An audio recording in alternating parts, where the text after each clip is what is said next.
Përshëndetje të dashur teleshikues. Rikthehemi sot në një tjetër program Koha për të folur. Dhe bashkë me ne në studio është Angelika. Përshëndetje. Përshëndetje. Kënaqësi shumë e madhe. Po them vërtet edhe për mua po. Të jem duke u intervistuar nga shoqja ime ngushtë. Drum roll please. Gjeli këtu dhe Gjeli, po. Gjeli dhe Lelçi. Më drejto Gjeli, sepse dua të jemi në raportin siç jemi ne të dyja një në përditshme jashtë. Kupton? Shumë Angelika, sikur në një personalitet i madh këtu në zyrë edhe kështu. Problemi është që ne jemi shumë të ata që na njohin e dimë që ne të dyja bëjmë zing bashkë në sensin që po të na shohësh rrugës do ta kuptosh shumë qartë dhe shumë mirë që është kjo dyshja. Është kjo dyshja. Çfarë problemi ka ato vajzat atje? Po Lele, është Gjeli dhe Lençi, nuk ka ne problem. Janë të dyja, s'ka gjë.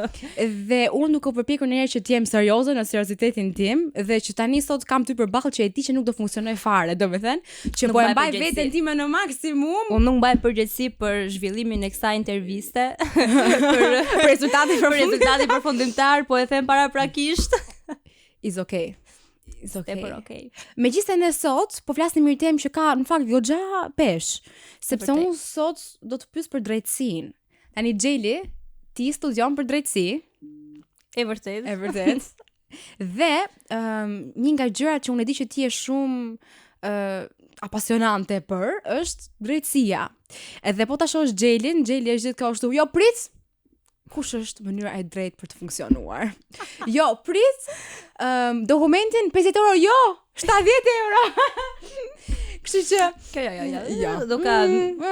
Jo, nuk jemi në këto kondita. Nuk jemi pro korrupsionit. Jo. Si mendon që ndikon besimi yt i krishterë në mënyrë se si ti je drejtësinë? Sepse njerëzit kanë shumë ide të ndryshme për drejtësinë dhe patjetër që kur vjen nga një person që ka moralet që ndjek atë moralet edhe çfarë na tregon fjala e Zotit, patjetër që vjen një këndvështrim shumë ndryshe. Nuk e sheh në sipërfaqe, po e sheh pak më thellë. Si është për ty? Është shumë e vërtetë. Jam shumë dakord me atë që the, sepse duke qenë se kemi të bëjmë me persona dhe me njerëz që kanë pikpamje të ndryshme, kanë morale të ndryshme, mënyra të ndryshme të konceptuarit dhe të menduarit të gjithçka e çfarë funksionon dhe të çdo lloj çështje të mundshme që ti mund të hasësh, normalisht është pak sfiduese. Është pak sfiduese sepse ti në raste të shumta duhet të jesh komplet kundra turmës, se thua. Në qoftë se është diçka që një person tjetër mund ta zgjidh me një marifet, me një mik, një telefonat, me një korrupsion të vogël, të lehtë, me një telefonat, po, shikoj se ai është miku im apo shikoj se ajo është mikesha ime, afërmja im, sepse dim që rëndom kështu funksionon. Në vërtet. Në vendin tonë dhe jo vetëm. Por duke qenë se hasim këto lloj situatash, është shumë e vështirë që ti të mbash atë qëndrimin tënd dhe bindjet e tua. Por duke qenë se unë kam parimet e mia si një krishter, kam parimet e mia në Zotin tim, unë nuk mund të përshtatem me botën.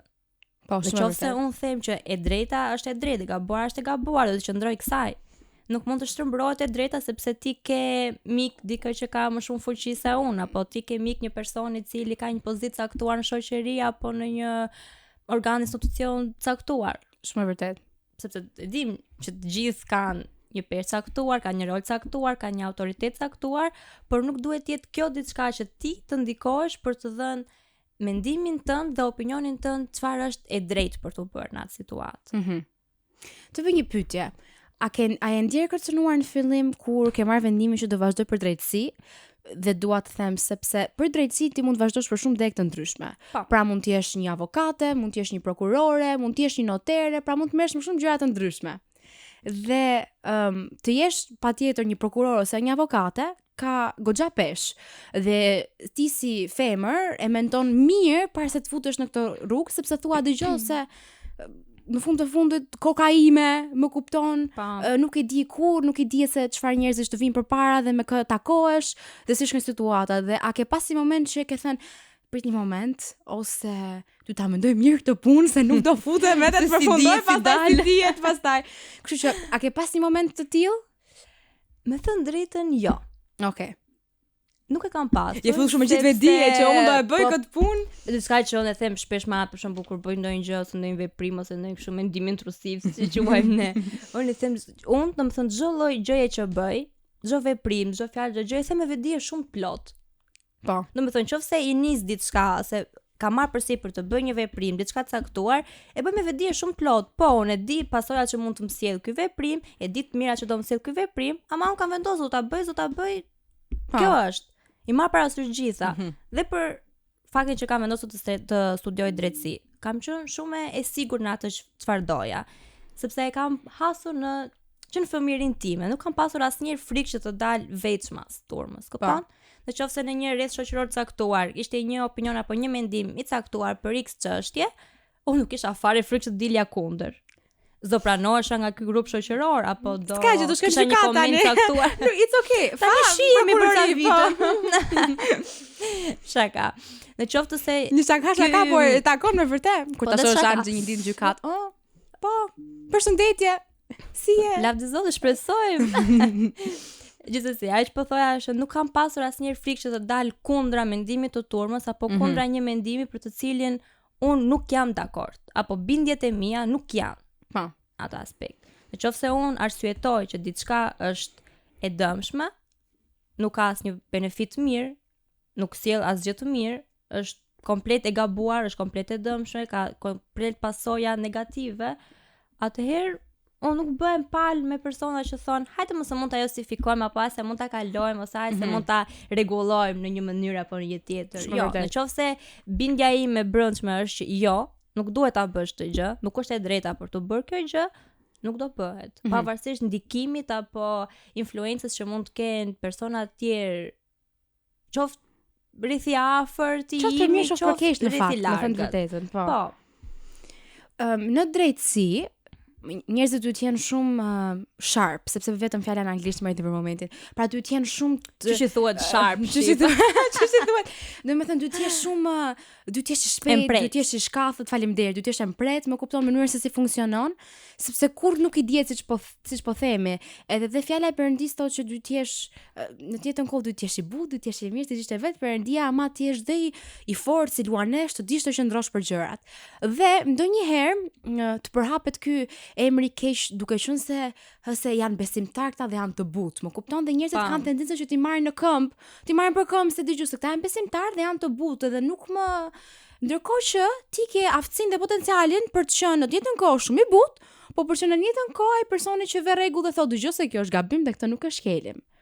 Dhe është vështirë kur ke një personalitet pak më të social, që ndonjëherë, siç kemi ne të dyja, që ndonjëherë të vesh pikat përmbi dhe të thuash dëgjoj se këtu nuk e shkelim këtë gjë, ose këtu pra të tregosh empret dhe ftohtë në atë momente. Nuk e di ama kuptove pyetjen. Ta kuptova, po je shumë e qartë. Ta kuptova shumë mirë. Dhe nuk e kam fare problem këtë gjë. Sta bukur ta se ka fare problem. Fare problem. Sepse nëse është diçka që unë vërtet e shot arsysh me ta bëj dhe e personifikoj më së miri është autoriteti. Më pëlqen shumë të kem autoritet, mund të jetë e gabuar këto gjë, nuk e di. Por realisht më pëlqen që të kem autoritet dhe që kur unë them diçka, ti mos e diskutosh më këtë gjë. Në momentin që unë them kjo është e drejta, sepse është vërtet e drejta, jo sepse prokurori. Shumë mendoj unë, kështu pëlqej unë. Prokurori po të them. Kjo është e drejta në bazë të gjithë arsyetimin, në bazë të gjithë elementëve që kemi studiuar, që kemi parë, kemi hasur, kemi lexuar e tjerë, kemi rënë në përfundimin që kjo është e drejta. Dhe në momentin që kjo është ajo që ne po thelsojmë të drejtë, ti nuk do ta kundërshtosh. Okej. Sepse është kjo. Dhe më pëlqen shumë ta bëj gjë, prandaj kam zgjedhur të drejtësinë, se më pëlqen autoriteti. Un po dal pak tani ta marr atë në këtë pjesën për faktin që ti jesh i urtë dhe i butë, shpesh herë keq kuptohet. Dhe të merret për dobësi. Mua personalisht më është marrë shumë herë kjo gjë, në momentin që jam treguar shumë e drejtë për drejtë, shumë e ciltër me një njerëz, kam qenë shumë transparente me mënyrën se kam komunikuar apo si kam shfaqur bindjet e mia apo mendimet e mia, veten time, tërësi, po. Më është marrë për dobësi pastaj që ama se ajo i kalon me sportivitet, se është e ciltër, shumë e qeshur, bën shaka, gumllata edhe Është e pash, po? Unë kam, domethënë siç kam këtë anën, këtë medaljen time që jam shumë sociale, shumë e qeshur, shumë pranuese për çdo kritik, shaka, më thët tash, kam edhe komplet anën tjetër, nuk kam asnjë të mesme, është komplet ana tjetër, po që kalon këtë dhe unë jam komplet serioze, komplet autoritare, çfarë të mund dhe pik. Unë tani po ta çojmë të marr them të gjë dhe atë bluzën që mbaroj. veshin këta prokurorët bluzën. Jo po, atë Manteli, robën, mantelin, manteli. po bluzë. Bluzë. Efekti jot sot. Efekti matching t-shirts efekti. Kur po vinim rrugës e thash o Xheli thash, ne na vesh Meçi.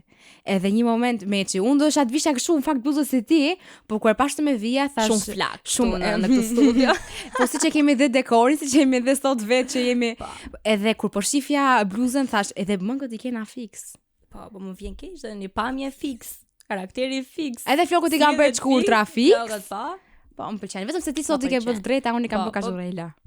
Shumë mi ka dhënë Zoti mua drejt. Megjithëse ne të dyja devijojmë nga tema, po na le kështu që. Po, shumë e vërtet, dhe kjo intervistë mund zgjas 5 orë, 6 orë, 7 orë, orari rregull të pune, zyrtar. Fillojmë sot, mbarojmë nesër. Po, shqemi nesër. Me qëra fjala, me që dolëm tek kjo, se mendoj që është e rëndësishme ta prekim. Gjithandej ka njerëz që na ndihmojmë që ne të arrijmë qëllimet tona.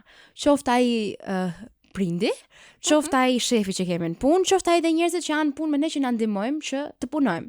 Për shembull, nëse ne të dyja jemi ulur bashkë sot këtu, ama ka shumë njerëz të tjerë mbrapa skenave, njerëz që filmojnë, njerëz që rregullojnë audio, njerëz që rregullojnë kamrat, edhe njerëz që editojnë këtë videon ton, edhe pikërisht ta njerëzit duam shumë dhe i kërkojmë shumë ndjes, që do kenë kaq shumë punë me editimin e këtij videoje. Edhe pikërisht ta njerëz janë ata që e ndihmojnë që pamja të jetë e plotë mbrapa skenave. Kështu funksionon në çdo organ të ndryshëm, qoftë të shtetit, qoftë në mënyrë se si ne funksionojmë vetë. Ne e dimë që ka policë, ne e dimë që ka avokat, ne e dimë që ka noter, që në fakt pa një noter ti nuk do bëj dot një dokument shumë të thjeshtë, pa një avokat ne të gjithë e dimë rëndësinë e avokatit, pa një policë, pra ka shumë ka njerëz që kanë dorë dhe të ndihmojnë mbarvajtjen tënde në mënyrë se si ti ecën. Sa e rëndësishme është që të mos t'i nënvlerësojmë këto njerëz dhe duke qenë se ti je në drejtësi dhe po futemi pak thellë tani. Ka shumë njerëz, se këta janë njerëzit e nënvlerësuar, janë ata njerëzit që dalin në sipërfaqe dhe pastaj ti sheh një të pa bërë nga ta, ose thua, pse ky person e bëri? Domethënë ose pse ky ishte, ndoshta ne kemi pas shumë filma vizatimor ose mysteries kohët e fundit, por në fakt a është e vërtetë kjo? Shko, është e vërtetë që për formimin tënd, qoftë profesional, qoftë arsimor, gjithë aspektet, janë shumë njerëz të tjerë mbrapa.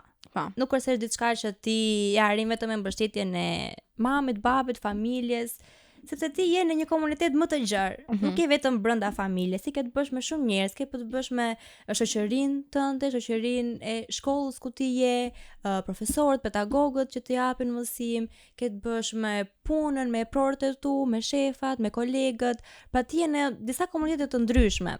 Dhe gjithë secili në këto komunitete të ndryshme jep një kontribut sa do të vogël në formimin tënd. Po, e vërtet. Sepse has një situatë caktuar me një person, atë situatë tjetër dhe çdo gjë që ndodh, çdo diskutim, çdo bisedë, çdo pikpamje e ndryshme ty të ndihmon që të formësosh diçka brenda vetes dhe të krijosh një opinion tjetër apo një mendim tjetër, mbas edhe ndryshe nga sa mund ta kesh patur më parë. Por duke qenë se ti dëgjon çësje të tjera, mendime të tjera, këto gjëra të ndihmojnë dhe më shumë në formimin tënd.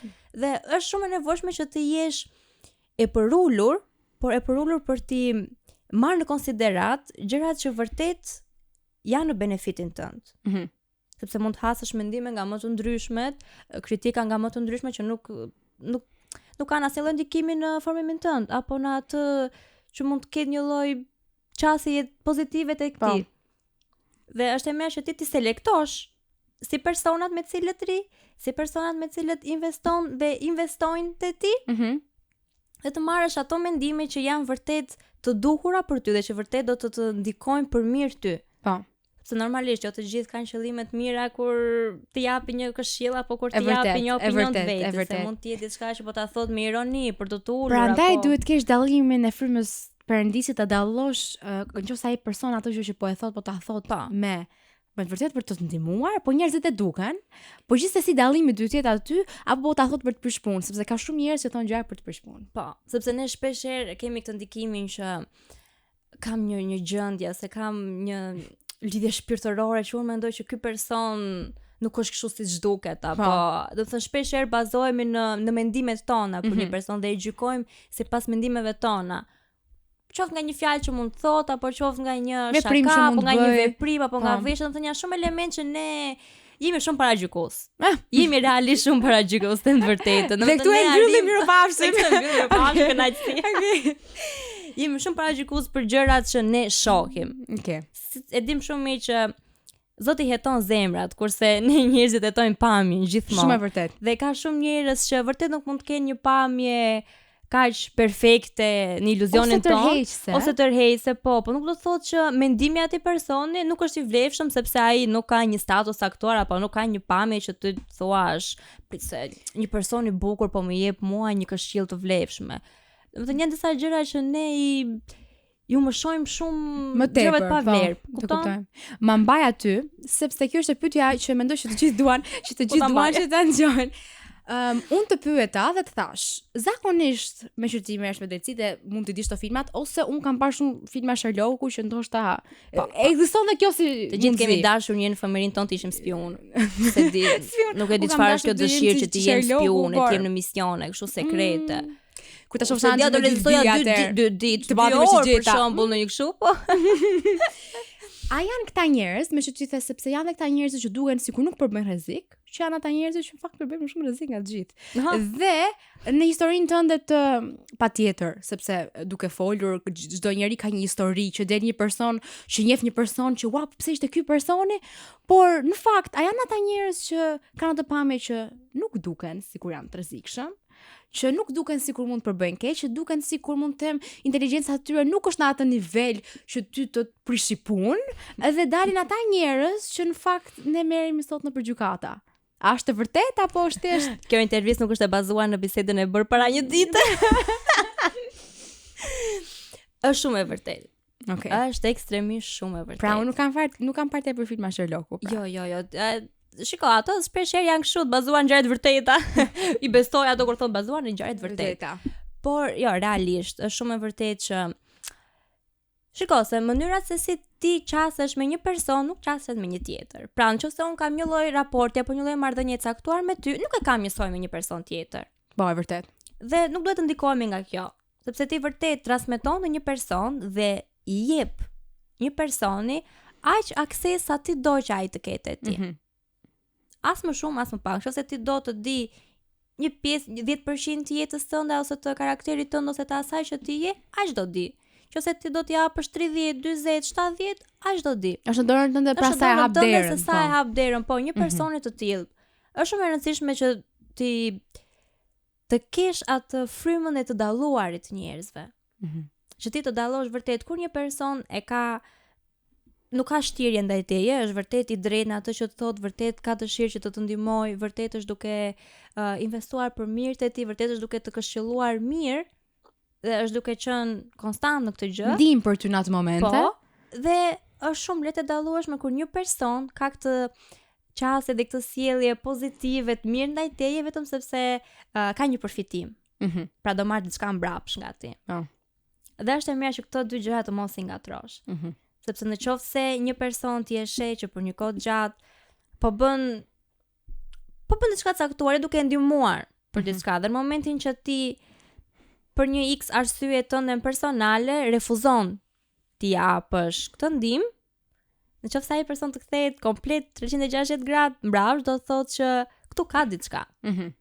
Këtu ka diçka, është ti do bësh çfarë të them unë, jam shumë minjoz, shumë falenderues për çfarë ke bërë për mua, sa më ke ndihmuar, ama ti do bësh çfarë them unë. Në momentin që ti del kundra meje, tu do thotë që pastora Aron thotë gjithmonë mos ja nashkalo shenjat. Gjithmonë. Edhe këtë më kam mësuar që kur jam qenë e vogël, edhe mbaj mend që kur shoh disa njerëz që ata njerëz që duken sikur se nuk po ish përfill njëri, se nuk është rrezik. I kam parë dhe kam thënë, jo. Nuk është ashtu. Në një nuk janë të rrezikshëm ata që dalin përpara në sensin me pushk, sepse nuk po them, më kupton, por nuk bëj janë të rrezikshëm ata shumë dramatike të madhe, po agresive që të mendosh ky person është negativ. Është negativ ose rrezikshëm. Po. Ndërkohë që në fakt janë ata njerëz që mund të duken kështu sikur, se prisa nga ky. Po sepse njeriu akumulon gjëra dhe prandaj është shumë e rëndësishme se si ti the kujt i japim akses. Disa njerëz i kanë dhënë akses gjërave të gabuara në jetën e tyre dhe në momentin që ti ndikohesh, ti fillon dhe akumulon, se zemra, truri jon është si sfungjer. Më kupton? Edhe jo vetëm truri, por ndonjëherë edhe zemra jon, mënyra se si ne rrim, me kë flasim, se çfarë bëjmë, ne marrim kaq shumë nga ata dhe marrim shoft për mirë, shoft për keq.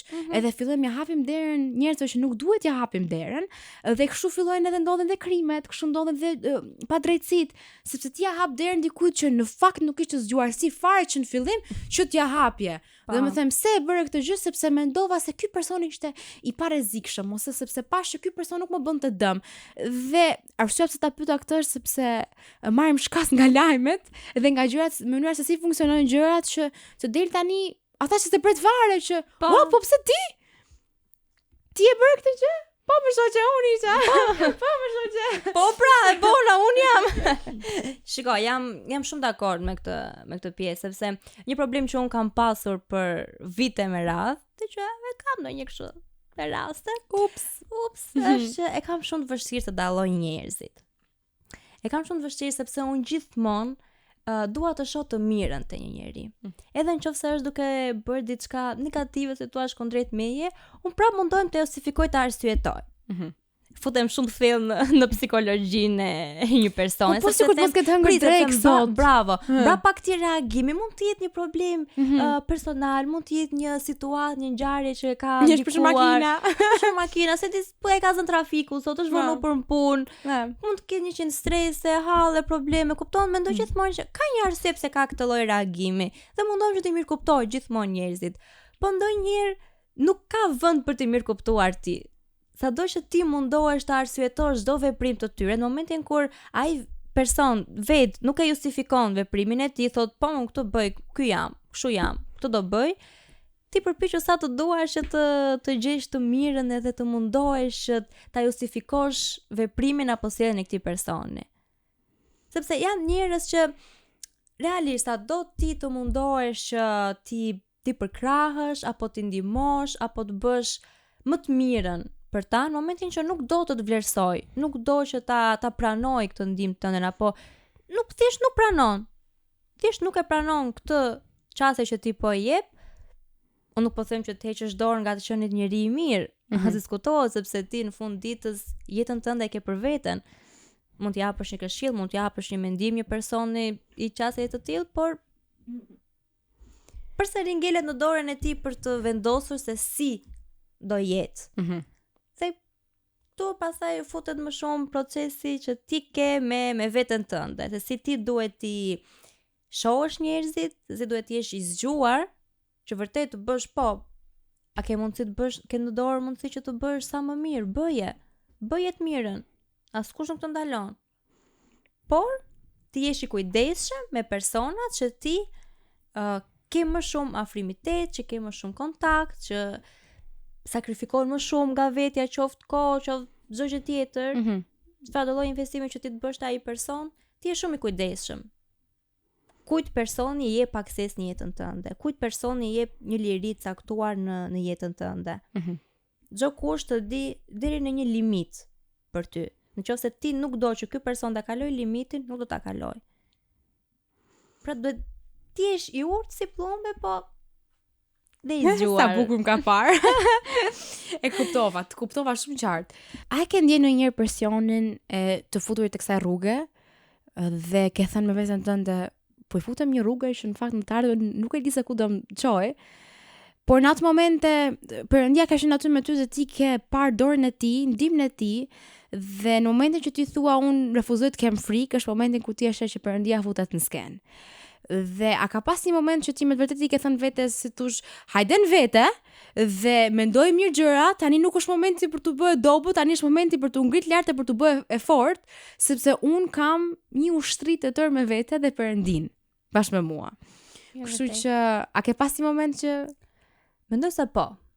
Mendoj se kam pasur, sepse shpeshherë mund të jetë ky presioni nga njerëz caktuar, qoftë afërm, qoftë jo, për të shtyrë që ti të marrësh një vendim për shkak të interesave të tyre. Në kupton? Që ti duhet bësh diçka sepse ti po e bën për këtë personin tjetër.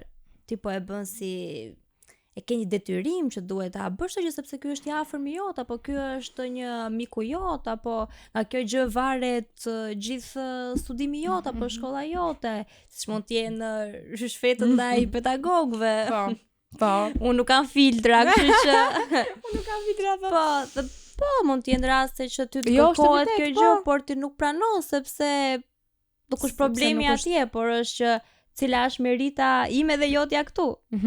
Ku është drejtësia? Unë e kam thënë gjithmonë që në çdo punë, në çdo vend, në çdo marrëdhënie, unë dua të jap dhe të marr aq sa meritoj. Në çdo lloj aspekti. Nuk dua të kaloj asgjë më shumë. Jam shumë e këmbë në tokë në momentin që unë kam frymën e Perëndis që më orienton se cila është gjëja e dur, cila është gjëja e gabuar, ku duhet të veproj, si duhet veproj, çfarë vendimi duhet marr për këtë situatë. Është një situatë që vërtet mund të më dhemb, mund të ndikoj tek unë apo tek njerëzit që janë rreth meje, por nëse unë duhet të them jo për atë gjë, do ta them. Pavarësisht presionit që mund të kem që shikoj, lutem bëje për mua ose bëje për këtë, bëje për atë, është presion dhe është vërtet vendosesh në një pozitë që shikoj se unë po bëj këtë gjën e drejtë, po jam duke lënduar apo jam duke mërzitur një person tjetër, apo jam duke humbur unë diçka tjetër. Por momentin që ti fiton hir dhe drejtësinë sytë e Perëndis, nuk ka asgjë tjetër që të ndikoj apo të mërzisë se humbe një mik, një shok, një shoqe. A ke pasur frikë ndonjëherë? Nuk kam pasur. Okay. Nuk kam pasur sepse dhe në momente, në sfida që kam menduar, nuk kam ruzidhje. Nuk di çfarë të bëj. Domethënë jam këtu tani Zot, më ndihmose unë vetë nuk di. No. Të lutem, ma bëj shumë qartë, ma thuaj shumë ato se nuk di. Më thuaj ti çfarë të bëj. Ja, kjo është situata. Më pëlqen shumë të flas sikur e kam shok, sikur kam përballë. No. Po jam vetëm kështu të më shet duke reaguar ose kështu lere. Është bisedë, është okay. S'ka të ashtu bën ajo. Ja, akteu andej, por është okay vajza. Është okay vajza. E kërkoj me ngurim që Zot të lutem, jam në këtë situatë, nuk di çfarë të bëj. Vërtet mendja ime më thot bëj këtë gjë, zemra ime më thot bëj këtë gjë. Tani të lutem, koordinoj ti këto të dyja dhe më thuaj cila është e drejta. Do më dhemb, le të më dhemb. Ama ajo do funksionoj për të ndërtuar diçka te unë. Unë do marr një mësim nga ajo gjë. Pavarësisht se sa mund të më ndikojë mua. Sepse dhe se natyrë jam çik emocionale. I marr çik gjëra shumë pas zemre. Jam çik emocionale. Kam për këtë problem. Sado që mundohem të logjikoj ftohtë, pret, pra kështu është. Pa ndikuar emocione, pa ndikuar ndjenja, do të preke me të vërtet, po. Po ka situata, ka momente që realisht i marr pranë zemrës dhe pastaj është shumë e vështirë që ti koordinoj dhe të vendos se cila është gjëja e dur për të bërë. Prandaj kjo është që duhet i ndash. Duhet vërtet në momentet kur ti diskuton për një të drejtë, kur diskuton për një çështje që duhet mbash një qëndrim të caktuar, nuk duhet të ndikohesh nga emocionet apo nga presioni që njerëzit bëjnë apo nga frika që shiko se nëse unë marr përsipër të bëj këtë gjë, nëse unë vendos këtë, unë do humbas diçka tjetër. Le ta humbasësh. Çfarë kuptimi ka nëse ti bën diçka që është komplet kundra parimit tënd, kundra moralit tënd, kundra zemrës tënde, kundra Zotit tënd dhe fitove një status të caktuar, fitove një emër, një shumë të caktuar parash, po nuk do e shijosh. Nuk do e shijosh asgjë nga ato. E vërtet. Në fakt, nëse nuk ke drejtimin e Zotit për të bërë diçka, nëse në momentin që ti ke drejtimin nga Zoti që unë në rastin ton do i futem drejtësisë, ne dy të na hapen sy të kuptojmë që ne kemi dhe totalisht mbrojtjen e Perëndis. në qoftë se ne nuk e kemi drejtimin e Zotit për të bërë diçka, dhe ti shkon dhe futesh në drejtësi dhe bëhesh prokurore, pastaj më vjen shumë keq ose të ka ndodhur diçka sepse ti ja ke hap derën vetes, ke dalë jashtë territorit, Perëndia nuk të mbron të merresh atij territori, sepse ne duhet të kuptojmë që ne i shërbejmë Zotit që shumë nuk është i dhunshëm, ai respekton vendimet e tua. Në momentin e parë që ti del, për shembull, nëse ti del jashtë Shqipërisë, më vjen shumë keq, po çfarë ka ndodhur ty jashtë Shqipërisë nuk merret me Shqipëria, me ty merret ai shtetet që ka ndodhur jashtë Shqipërisë, më kupton? Në sensin që nëse ti përjeton një moment, ti shkon në baronin e policisë atje, ti nuk vjen në rajonin e policisë në Shqipëri për t'u ankuar për atë personin që është atje. Dhe ndonjëherë njerëzit mendojnë që marrin ca vendime dhe pastaj ja faturojnë Zotit që ti e kishe fajin, pse s'më mbrojtje ti. Në fakt e ke fajin vet, sepse vet nuk u mendove mirë, nuk u lute, nuk e pet arsyeshme ta komunikoje situatën tënde me Zotin. Po vendose që dëgjoj son të futem për drejtësi, do bëjmë gjykatëse, do kërcënohem për shembull nga të gjitha anët, janë fut një rrugë që Perëndia tha po prit, më po pse u futa atje se s'ishte kjo ajo që unë kisha për ty. Konsultove një herë me mua. Konsultove me mua dhe pastaj kur ndodh diçka i themi Zotit, Zot se ti e kishe fajin, që ti nuk më mbrojte mua, që ndodhi kjo gjë, kur në fakt fajin se kishte Perëndia, fajin e kishte ti. Unë kam arrit në një pikë dhe nuk du ta them me arrogancë që unë nuk kam frikë fare, sepse e di kaq mirë sa mbrojtje kam brapa meje dhe mua nuk më frikson as edhe një gjë. Okej, ndoshta pak insekte, të ca buburreca të caktuar në sa momente. Qenj një çik, ndoshta qenj kështu, por asnjë gjë madhore. Po ashtu, kalimtare kjo, pastaj kalon. Por asnjë gjë madhore. Se blidhumaj. Por asnjë gjë që ka, si thua, nuk kam frikë vdekjen, mua nuk më bën përshtypje vdekja, sepse di ku do shkoj, e di se çfarë po bëj, e di që nuk më gjen dot gjë tani sepse Perëndia ka një plan për mua.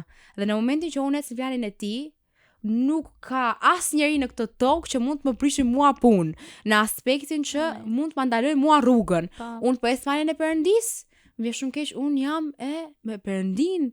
Vlla, motor, ti je në punë tënde, mund të më pishë sa të duash, po nuk më prek dot, sepse ka marrë zbulesën sepse ka marrë zbulesën që jam kaq e mbrojtur, sa djalli ka frikë më afrohet. Dhe ne duhet të arrijmë në këtë pikë që jemi kaq të mbrojtur, sa djalli të ketë frikë të afrohet, sepse në fakt ai ka frikë emrin e Perëndisë, ai ka frikë gjakun që ti ke, sepse ti ke gjakun e Jezusit.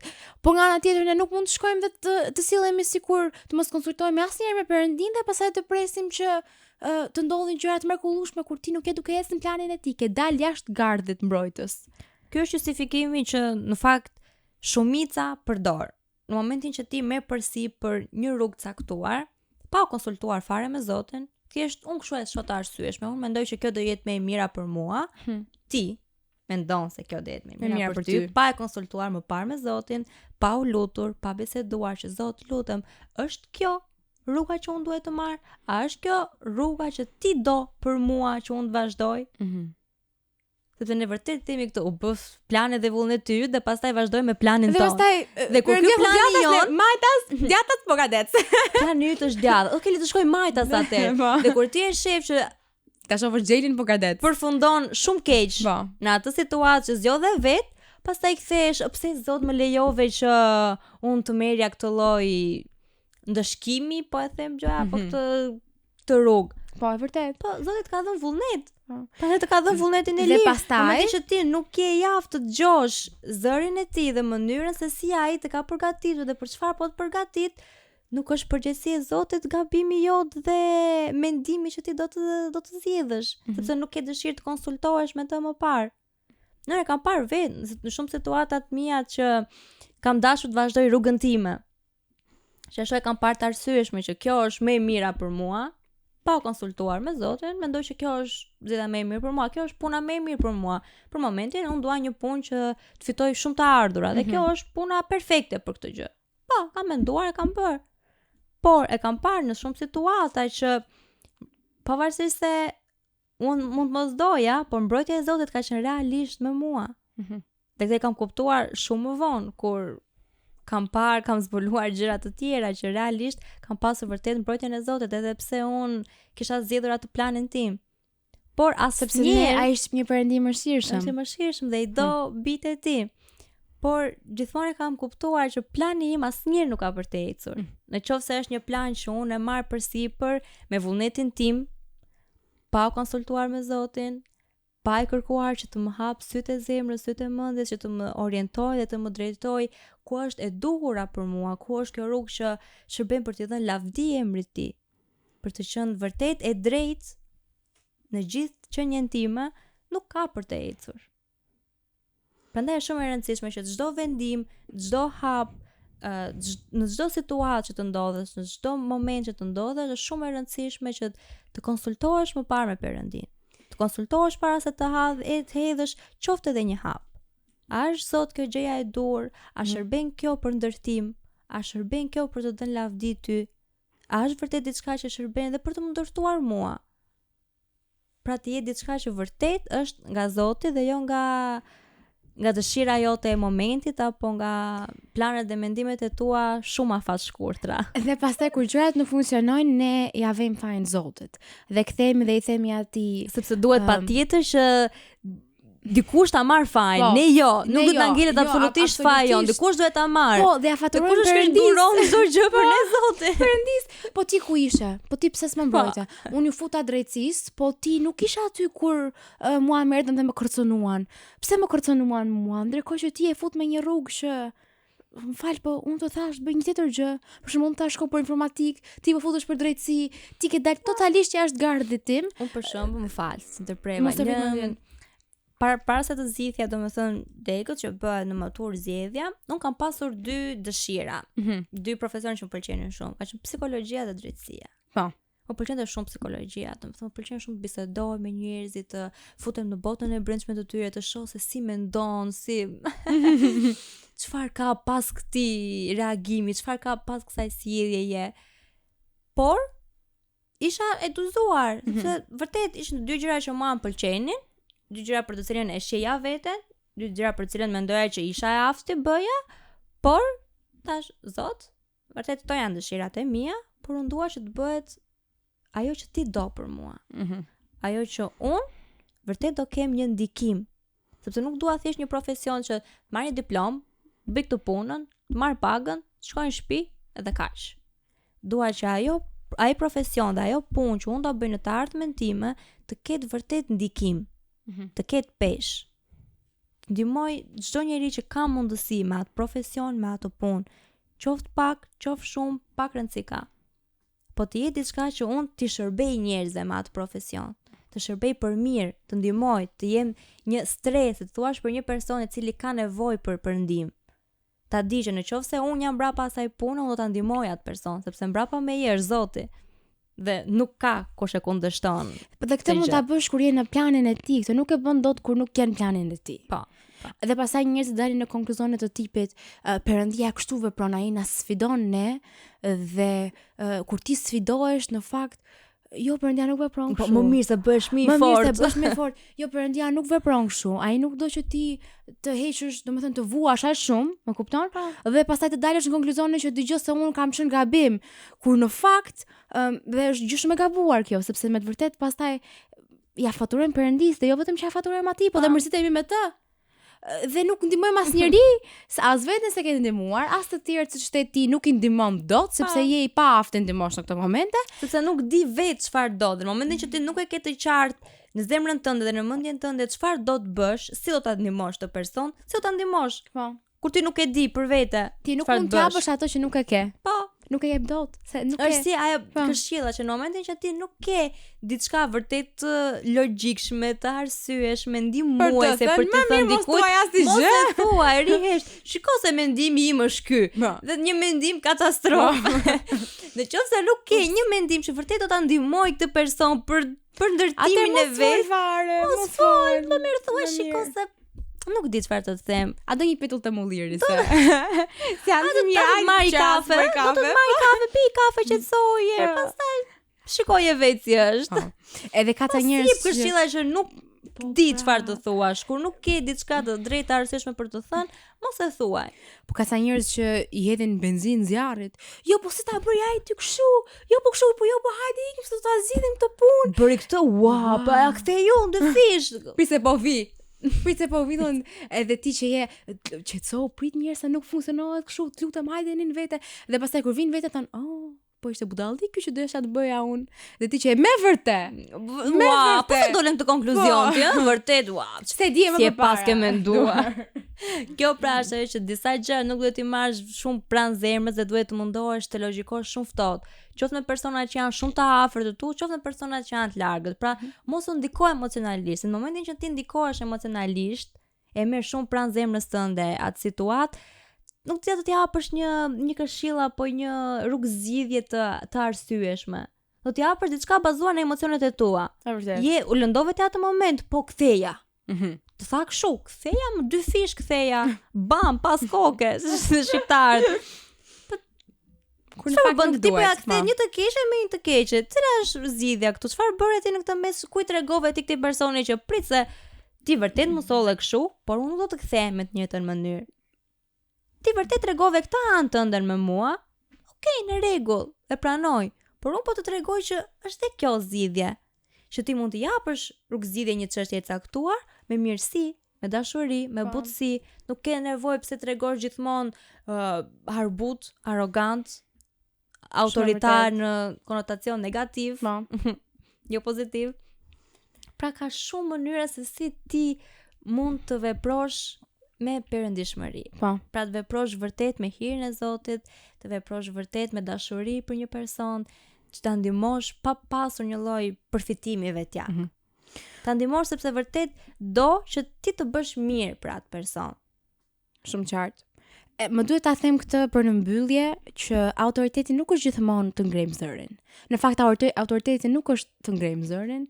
Autoriteti është Jezusi erdhi dhe ne kishim Jezusin midis nesh në sensin që dishepujt e kishin. Dhe ai nuk e tregonte autoritetin duke bërtitur, duke ulëritur, duke thënë jam mund këtu, duke thënë shikoj se jam mund. Po. Dhe duhet jemi të kujdesshëm se si e para flasim me të tjerët dhe se si e përçojmë autoritetin dhe e dyta se si e themi të vërtetën, sepse një vërtet e thënë pa dashuri është krenari. Ndërsa e vërteta e thënë me dashuri është ajo që ndërton. Po, është ajo që e vërteta e thënë me harbutësi dhe me një forcë, do të thënë një mënyrë negative, shërben për shkatërim, nuk shërben për ta ndërtuar atë person. Po. Se vërtet i mund të thuash, po, justifikimi që përdoren shumë njerëz që mua nuk pëlqen fare është e them troç. Po. Jo, ti nuk po e thua troç, ti po thuaj një mendim që nuk të takon ty ta thuash. Duhet të jesh shumë i kujdesshëm me mënyrën se si ti shprehesh një personi. Lëndohet, nuk lëndohet, pak rëndësi ka. Ti duhet të gjesh mënyrën e duhur, me dashuri, me përkujdesje për të thënë një opinion apo një mendim tëndin.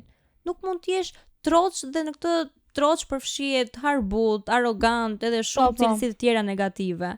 Që e lëndojnë tjetrin, nuk e ndërtojnë tjetrin. Nuk e ndërtojnë, po. Sepse autoriteti shpeshherë, domethënë, cilësohet si unë dhe s'ka tjetër. Jo, është edhe qëndrueshmërinë atë që ti thua. Po, vërtet. Nuk është vetëm jam unë këtu. Shiko se unë po të them këtë gjë sepse kjo është më e mira për të bërë. Nuk po ta them këtë gjë sepse dua unë të ma dëgjoj, sepse unë jam xheli dhe më dëgjosh çfarë po them unë, për ty është urdhër. Jo, duhet të mbash qëndrueshmërinë atë që thua sepse është e mira për të bërë. Është e drejta, është rruga e drejtë, është zgjedhja e drejtë. Pavarësisht ndikimeve, pavarësisht atyre frikrave dhe presioneve që mund të hasësh gjatë rrugës, jo, do të tregosh autoritet, fortësi, që fjala ime është shkëmb, nuk lëviz. Në momentin që kjo është e drejta, kjo. Sepse kjo e drejtë dhe kjo autoritet ka ardhur nga vetë autoriteti i kësaj bote. Nuk ka ardhur nga mendimi im apo nga bindja ime e zemrës. Është Zoti që qëndron pas gjithë këtyre. Dhe unë jam thjesht fasada që ai përdor për të vënë drejtsinë e tij në këtë vend. Dhe këtë kam dashur gjithmonë që Zoti të më përdor sado pak, sa doja ai, që unë të jem një ndihmës për të dhënë dhe për të vendosur drejtsinë në këtë vend. Sado pak. Çfarë do lloj impakti që të kem, çfarë do lloj statusi, roli, profesioni që të kem në të ardhmen, dua që të shërbej për të vendosur drejtësi, për të qenë e drejtë, për të ndihmuar njerëzit dhe jo thjesht për të marrë një emër për të dhënë lavdi vetes që shiko se unë ja arrita, fal gjithë këtyre studimeve të mia, fal gjithë sakrificave unë u bëra Angeli ka një person shumë i rëndësishëm Kur në fakt ka qenë njëri Zoti gjithkohës, po. Po. Dua që vërtet kur Zoti të shoh punën time, të shoh jetën time, dhe kur unë ta shoh jetën time, kur të vi momenti, dua që të ndihem i lumtur dhe e plotësuar që po Zot vërtet unë kam bërë në këtë tokë atë që ti ke dashur që unë të bëj. Kam zbatuar dhe kam ecur sipas planit tënd, jo sipas dëshirave të mia apo kënaqësive të mia. Gjeli, shumë faleminderit që ishe këtu me ne sot. Shumë faleminderit ti që më ftove dhe sa serioze kam ndendur këtë orë. Jo, wow. të dyja kemi jetur shumë serioze. Që nëse ne konsiderojmë të serioze, nuk e di se si e konsiderojnë ata që na shohin, me thënë të vërtetën, por ne kemi bërë më të mirën tonë. Do të thënë kjo prokurore për shembull pas disa vitesh, duke marrë çështjet shumë me shaka, ti më ti Krushi me Jovan Bregun. Okej, Gjeli, se bëjmë shaka dhe dim të jemi serioze dhe shumë autoritare aty ku duhet, por dim edhe të jemi shumë humoriste në vendet e caktuara. Dhe tani dy ta mbajmë veten që ta mbyllim kështu siç e hapëm seriozisht, ta mbyllim seriozisht. Kaluam direkt. Po, siç po thoshim. Shpresoj shumë që ta keni pëlqyer këtë intervistë të puntat. Unë uroj që ju të keni një javë sa më të bekuar edhe ne bashkë do shihemi javës tjetër.